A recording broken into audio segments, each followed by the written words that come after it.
ప్రతిరోజు పొద్దున్నే లేస్తూ, ఫార్ములాస్ చదువుతూ, ప్రీవియస్ ఇయర్ క్వెషన్స్ సాల్వ్ చేస్తూ, డైలీ మార్నింగ్ టిఫిన్ కష్టపడుతూ ఉంటాం.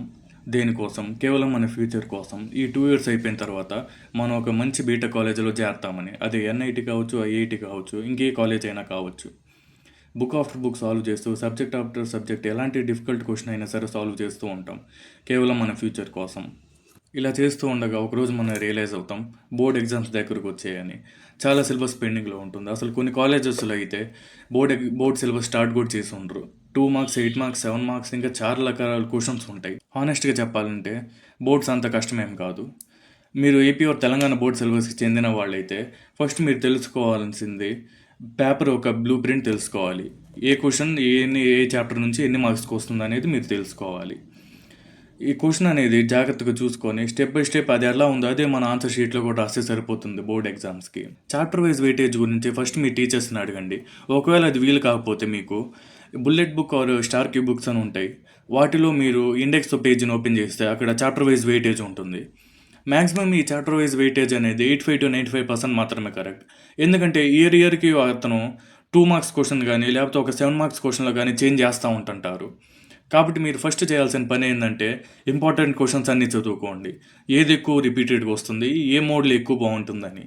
మీరు బాగా రిపీటెడ్ చే క్వశ్చన్ని డైరెక్ట్ ఇంకా మీరు బై హార్ట్ చేసేయాలి. అట్లా చేస్తేనే కానీ వాళ్ళు ఫుల్ మార్క్స్ వేస్తారు. నిజమే, మనం మెయిన్స్లో కేవలం ఫార్ములా చదువుకుంటాం, లేకపోతే వెనకాల కాన్సెప్ట్ని గుర్తుంచుకుంటాం. కానీ బోర్డ్ ఎగ్జామ్స్లో అట్లా కాదు. ఎట్లా ఉంది అట్లా రాయాలి. రైటింగ్ అనేది చాలా బాగుండాలి బోర్డ్ ఎగ్జామ్స్లో. ప్రతి క్వశ్చన్కి లైన్ కొడతా ఉండాలి. బ్లాక్ అండ్ బ్లూ పెన్స్ 2 వాడాల్సి వస్తుంది. అండ్ ఇంగ్లీష్కి అయితే టైం మేనేజ్మెంట్ చాలా అవసరం అవుతుంది. యానోటేషన్స్, క్వశ్చన్ అండ్ ఆన్సర్స్, ఇంకా చాలా పెద్ద క్వశ్చన్లు కూడా ఉంటుంటాయి. కాబట్టి మీరు చాప్టర్కి ఒక 2 క్వశ్చన్స్ ఆర్ 2 యానోటేషన్స్ నేర్చుకుంటే సరిపోతుంది. కాకపోతే అవైనా సరే మీరు ఇన్ టైంలో రాసేటట్టు ఉండాలి. మొత్తం యానోటేషన్స్, క్వశ్చన్ అండ్ ఆన్సర్స్ కలిపి ఒక 12 వరకు ఉంటాయి. అవన్నీ ఒక 1.5 పేజెస్ దాకా కూడా ఉండొచ్చు. కాబట్టి మీరు ముందే ఒక రఫ్ బుక్లో ప్రాక్టీస్ చేసుకుంటూ ఉండాలి. నెక్స్ట్ మ్యాథ్స్కి సంబంధించింది అయితే ఫస్ట్ మీరు బుల్లెట్ బుక్లో ఉన్న క్వశ్చన్స్ అన్నీ చేసుకోండి.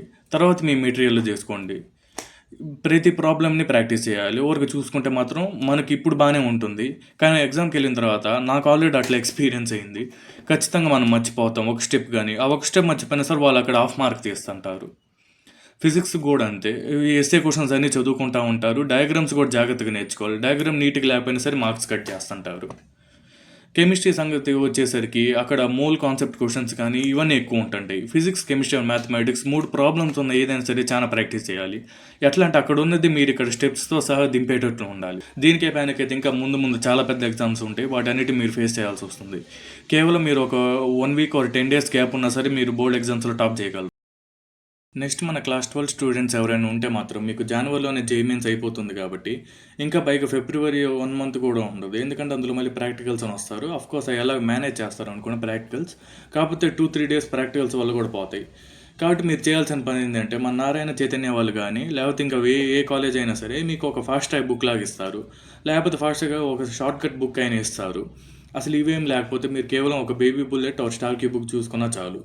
ఫస్ట్ అందులోని క్వశ్చన్స్ అన్నీ కంప్లీట్ చేయండి. ఆ తర్వాతే చాయిస్ క్వశ్చన్స్ అన్నీ చదవండి. గుర్తుపెట్టుకోండి అన్నీ ఇంపార్టెంటే. కాబట్టి ఫస్ట్ ఇంపార్టెంట్ మెయిన్ రిపీటెడ్ అయినా అవి చూసుకోండి. ఇంకో విషయం, లాస్ట్ 10 ఇయర్స్ క్వశ్చన్ పేపర్స్ అనేవి చెక్ చేయండి. 10 ఇయర్స్ అంటే సప్లై పేపర్, మెయిన్ పేపర్ కలిపి 20 పేపర్స్ ఉంటాయి. ఆ 20 పేపర్స్లో ఉన్న క్వశ్చన్స్ అనేది చదువుకున్నా సరే మీకు సరిపోతుంది. ఎగ్జామ్ 950+ తెచ్చుకుంటారు.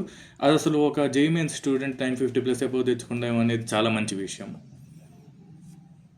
ఇలాంటి వీడియోస్ కానీ, ఇలాంటి ఎడ్యుకేషనల్ వీడియోస్ కానీ, లేకపోతే మీకు ఏమైనా మూవీ సజెషన్స్, మూవీ ఎక్స్ప్లెనేషన్స్ కోసం కానీ కావాలంటే నా ఛానల్ని సబ్స్క్రైబ్ చేసుకోండి. Thank you.